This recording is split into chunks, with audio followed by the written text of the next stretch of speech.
Hello and welcome to the Consistency Project with EC Sinkowski. My name is Patrick Cummings, and every episode I have the privilege of having a discussion with EC on subject matters that range from nutrition to fitness to the choices we can all make to live a healthier, more functional life. By exploring both the principles at play and the actions worth carrying out as a result, it's our goal to get you thinking, get you moving, and get you taking more consistent steps toward optimizing your well-being. Welcome back to the show. Welcome if this is your first episode. How are you, EC? I'm wonderful. How are you doing? Wondrous. We're going to talk about the third rail of health and fitness, the hormones. Yes. I'm excited to get into this. Is this one of those subjects that you've been like, yeah, I got to do an episode on that, and then it's just taken you just taken a while for you to sit down and say, like, how can I encapsulate this thing in 30 minutes? Is that one of those episodes?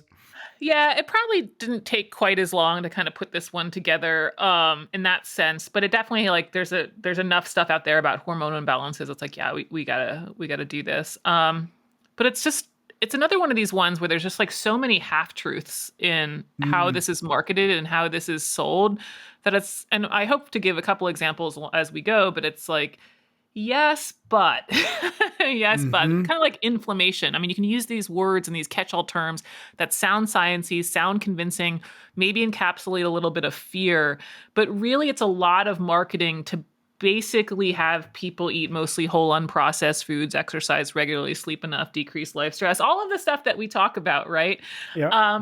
And so, yeah, I mean, it's got to this point from a diet point of view and social media and various books I've seen recommended, all of that stuff that, yeah, it's like, okay, let's go ahead and let's talk about hormone imbalances. Okay. I love that you just gave away the whole episode, though, in like the first 14 seconds. I did. I did. I guess that's it, guys. That's a wrap. Just eat fruits. No worry about it. Okay. Let's actually get into it, though, because I'm super curious. As we do in episodes like this, we tend to want to start with some definitions. And so let's do that. And on top of that, you sent me a note prior to this, is that there's kind of two big issues with this idea of hormone imbalances. And so I'm just going to lay those out so you can kind of get through them as they go. But number one is that there isn't a balance point for hormones. And then two is there are too general, treating all hormones as in or out of balance. Okay, so let's do the first one first as we start to unwind some of these terms, which is there isn't a quote unquote balance point. Can you explain that and maybe what folks mean when they say hormone imbalances? Yeah, exactly. Define our terms. That's definitely where we have to start. When people say, especially in kind of the social media space, that somebody has hormone imbalances, they're trying to convey that the person's hormone levels are not in normal ranges, but instead they've used this term, not in balance. The problem is hormones aren't really balanced for the most part.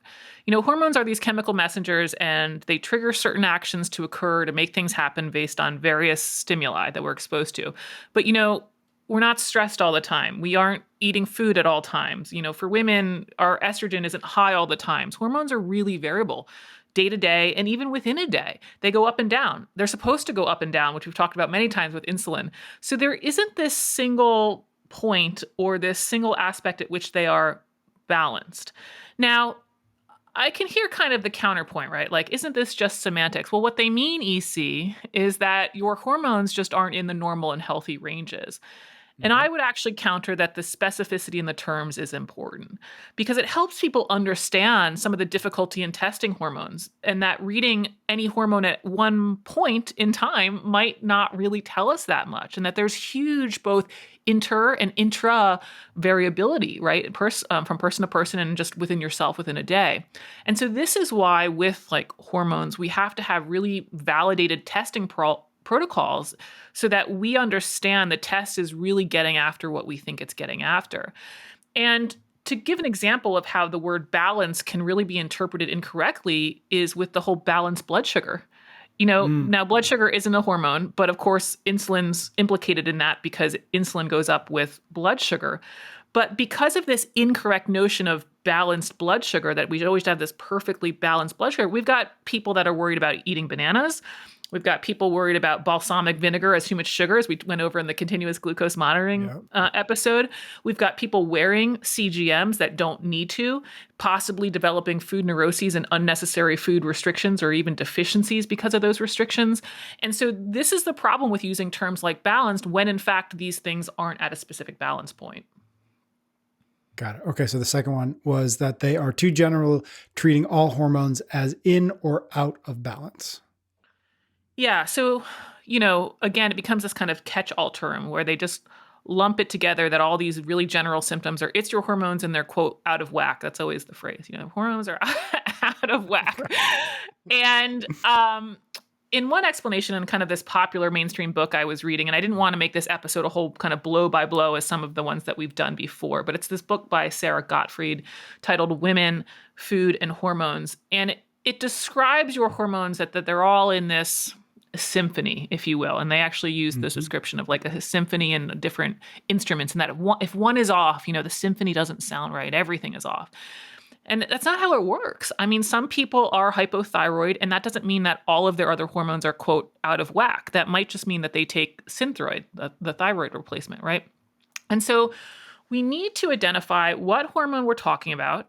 Also, what is the level, not just out of whack, but is it high or is it low? Because these have different implications. Being low in cortisol is different than being low in thyroid, which is different than low in estrogen, which of course is different than being high in all of them, right? So we have to define also what we mean by high and low, because high and low can be incorrectly interpreted as a problem when we're just talking about relative changes in the day or times in your cycle or times in your life, right? And we see this with cortisol. There's a circadian rhythm to that where you're high in the morning and then low in the evening. And so sometimes it's like, well, what's really high? And then is this actually driving a problem? So we have to set those limits of when is high too high to then understand what's showing up for the person and sort of their symptoms or a problem. And so this is what MDs and DOs do. They look at symptoms and they have specific tests to identify what really is the proper protocol for this person. And that's important. We don't just look at a hormone level. They also have to decide if the symptoms line up because, having high cortisol is different than having high thyroid, Cushing's disease versus Graves' disease, right? And there's times when they might use hormone testing, as in Cushing's disease, but then there's times when they might not use hormone testing. As far as I understand, again, I'm not the endocrinologist, but the standard of practice for hormone replacement therapy in menopause is not to test for estrogen, but instead to go based on symptoms. So I know that's a lot, but it's really taught like this whole out of balance thing and just like one is out of balance and the rest are out of balance. It's like, no, that's not it. What's the hormone? What's the out of balance? Is it high or too low? And then are there actually symptoms that we have to address through a therapeutic treatment from a doctor? And that's, again, this is what doctors go through with medical school, endocrinologists. They also do a 2 to 3 year residency. They then go after that, do another 2 to 3 years in like a fellowship specifically on endocrinology. These aren't so simple just to say that there's one point of balance and you feel off and you're fatigued and, everything's out of whack, right? There's very specific procedures to identify this. And that's what a lot of this misses in the mainstream space. Before we keep going, and the book made me think of this, I just want to kind of get some context. When people talk about hormones and hormone imbalances, are we exclusively talking about women? Or is this something that in the space, like it's 50-50 and it just happens maybe that this person happened to write a book about women, but is it, I'm just really curious. Is this something that tends to only be directed at, thought about, talked about by and for women? That's a great question. I think in social media land, it's very much directed at women because it's very successful marketing. And a lot of it, as we're going to get into, has more to do with the fact that people are frustrated about weight. And typically women have a harder time with weight loss in part because of their stature, which we've talked about before. They're smaller. They tend to have less muscle mass. They tend to get fewer calories. That's hard in a modern food environment. So women tend to struggle with the weight thing a little bit more. And so this is a great way to capture them and get their attention. Hey, it's the hormones. It's the hormones, right? So certainly there are men that have, excess or deficient hormonal diseases, but this mainstream hormonal imbalances by far, is from I can tell, is highly directed towards women. Okay. So good segue into my next question, which is how, you talked about social media, you talked about these folks who are kind of selling this as the solution. How are they evaluating, again, quote unquote, hormone imbalances? Like how are they figuring that? Is it just they're just like, hey, this phrase sells, or are they at least saying hormone imbalance because of X, Y, and Z?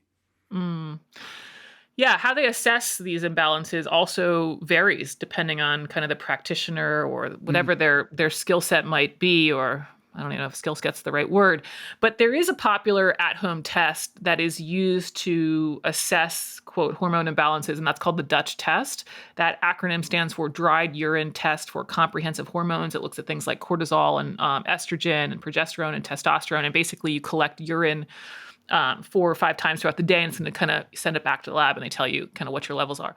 Okay, I do not recommend the Dutch test. It's not a validated test. In other words, again, with validated, we're talking about, is the test actually measuring what we think it's going to measure in a way that's useful to understand what's going on? Okay, it's not a validated test. MDs do not use these types of tests to figure out what to do or how to treat you. For one, they don't test metabolites, and that's essentially what you're looking at urine. You're looking at what's happened to the broken down version of the hormone.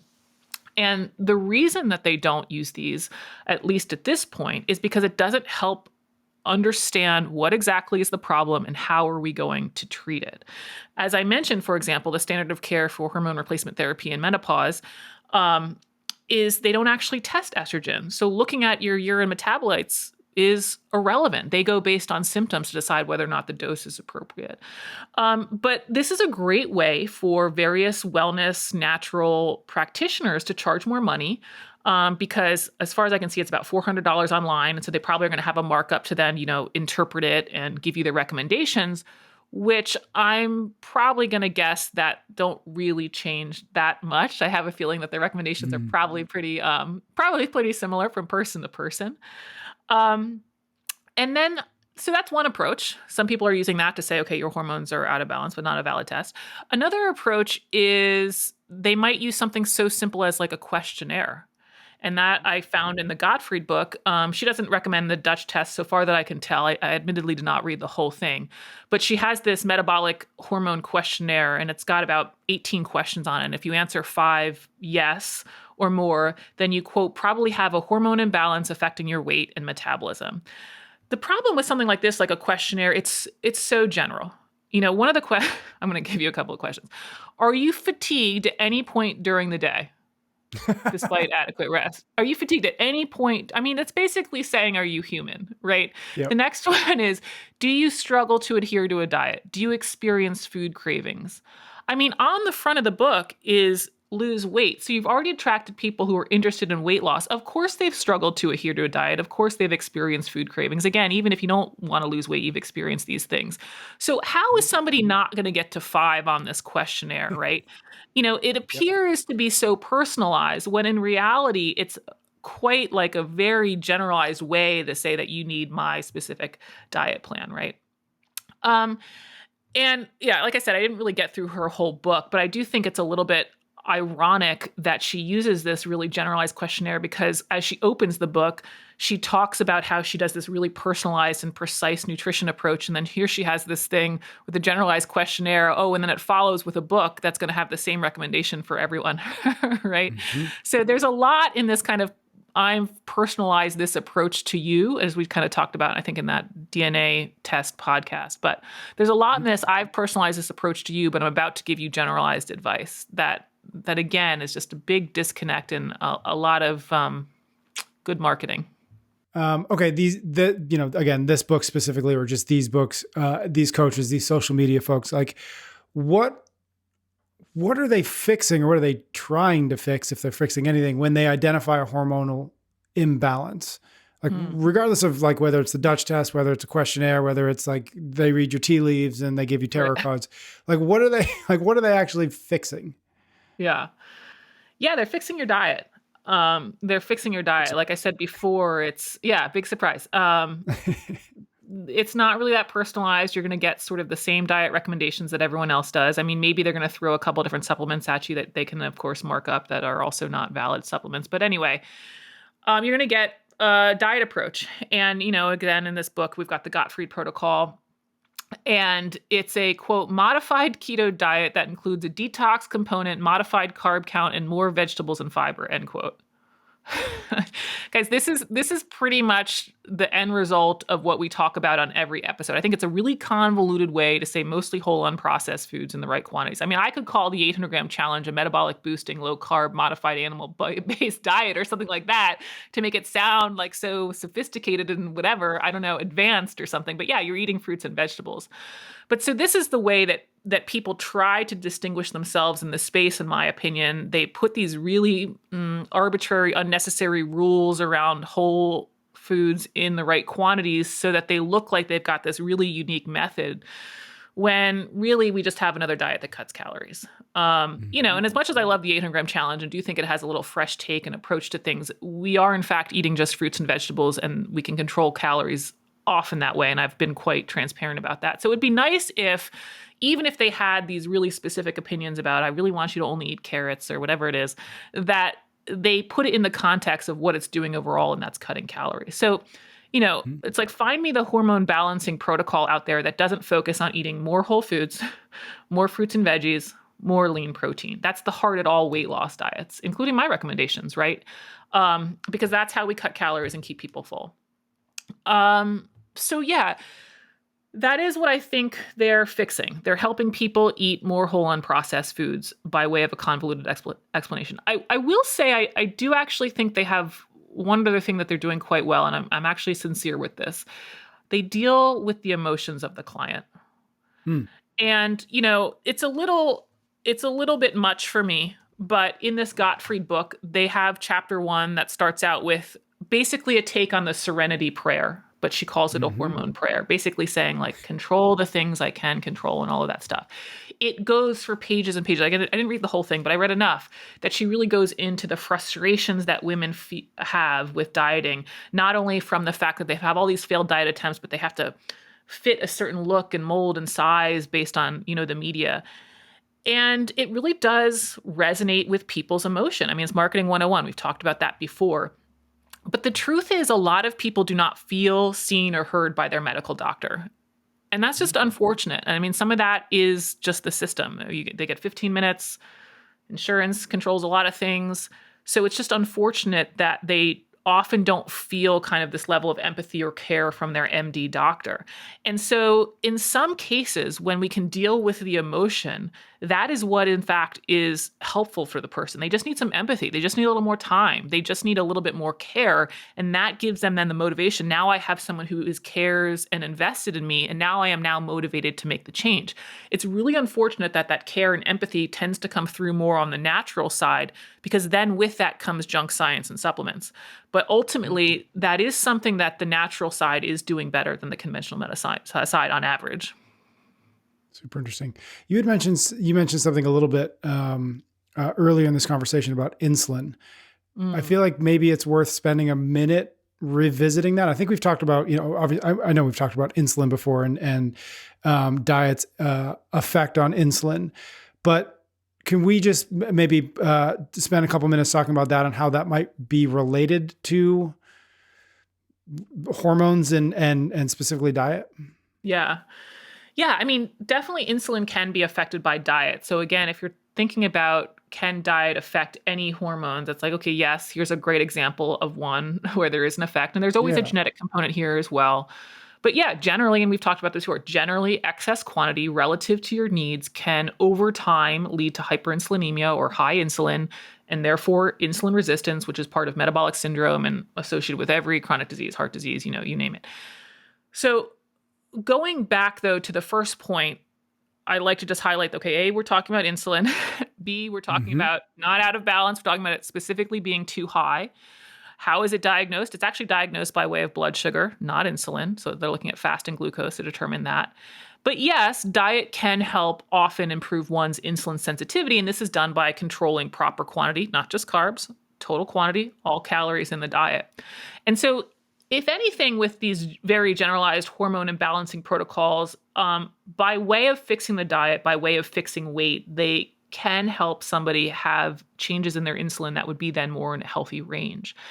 But again, it sometimes comes with this sort of convoluted approach. Like the Gottfried book tells you that you have to fast for insulin sensitivity, and that that's also how you're going to become more metabolically flexible, specifically because we're also going to target a little bit more lower carb. And it's like, well, insulin sensitivity, metabolic flexibility are not unique to fasting or low carb. They're unique to proper quantity. So I think, again, it's where we get a little bit lost in these specific rules that they put forth versus kind of looking at the underlying theme, which again is quantity. Now, there is, of course, some genetic component to this in insulin resistance and insulin sensitivity, but using weight loss to convey this idea of hormone balancing is still just misguided and too general. But I also want to point out with insulin, it's not, again, all or nothing. Like having one hormone out of whack doesn't pull everything with it all of the time. And a great example of this is PCOS, so polycystic ovary syndrome. And it's usually diagnosed as a combination of symptoms, not just a specific hormone level, but it's looked at by missed periods, high levels of androgen hormones, and then also growths on the ovaries. And some problems with this include like infertility among some other undesirable symptoms.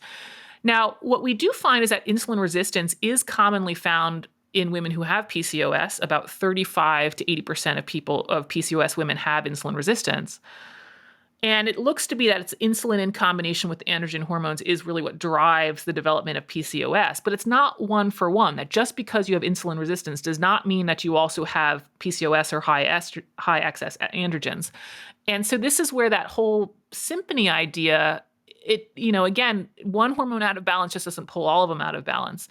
And here's the other thing that's really interesting, that 20% of women with PCOS have insulin resistance, but they're not overweight, which speaks to the fact that there's other factors besides controlling diet quantity, i.e. genetics, that are influencing disease outcomes. So not every hormone is out of balance when one is, and diet doesn't fix every hormone deficiency or excess. And so this is why people who have Addison's disease, low cortisol, take a steroid replacement. And this is why every person with PCOS can't just go on a low carb or, calorie cutting diet and alleviate all of their symptoms as well. And so again, hormone imbalancing is just too black and white. Everything is not in balance or out of balance, and diet doesn't fix everything. You started this conversation with the phrase half truths, which I think we've kind of unpacked a little bit as we went through here, but any other half truths worth mentioning or worth kind of bringing to light as it relates to this kind of hormone imbalance argument? Yeah, I think some of the common ones to bring up that are related to all of us as we age and have busy lives, and some of them would be, stress causes weight gain. That's like the half truth. Declining hormones with age, male or female, causes weight gain. And so those statements, to me, in my opinion, they're half truths. It's like, yes, but because those hormone changes do not invalidate calories in and calories out. Instead, those hormone changes influence what's the value of calories in and what's the value of calories out. So as an example, with stress, we've talked about all of these, but let's just lump them all in here now since we're doing all on hormone imbalances. Stress, for example, stress can change your response to how you handle it, or change your eating behavior based on how you handle it, right? So maybe you're stressed out and you are soothing it via eating. Okay, that was then affecting calories in, it's gone up.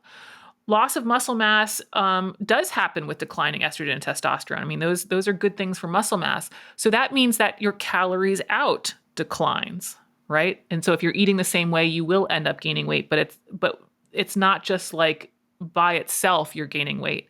Menopausal symptoms might change your diet and lifestyle behaviors. We talked about kind of the effects on sleep or maybe depression, but also declining estrogen can affect someone's appetite. So that could affect calories in, right? And so these books, mainstream explanations, kind of drive me a little crazy because it sort of removes the actual eating process from the equation.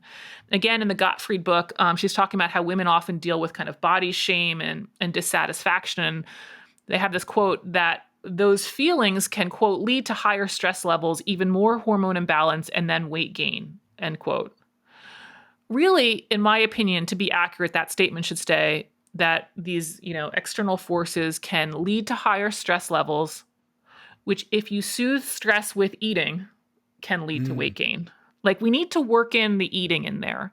And we need to actually work in the consumption of the calories, where I feel like one of my main problems with these types of approaches is that it's almost a victim mentality. And I'm not saying that these symptoms aren't real and that stress isn't a big driver and that, menopausal symptoms are all easy. It's not. Those are hard things and we have to work on them. But I like to give people a little bit of like, here's the control point. Here's where you can take that back. And here's how you can get the results you want instead of just sort of throwing up your hands and going, oh, hormones. Oh, hormones. Last question, which is not a serious question at all. But if something can be out of whack, is it ever in whack? I don't know, but that's one of those phrases. If somebody says out of whack, just walk away. Just walk Run away. for the hills. Run for the hills. You don't have a lot of science coming after out of whack. Okay, you see, thank you. Thank you, everybody out there, for listening to the show. Thank you for your ratings and your reviews. Thank you, especially if and when you share the show with a friend.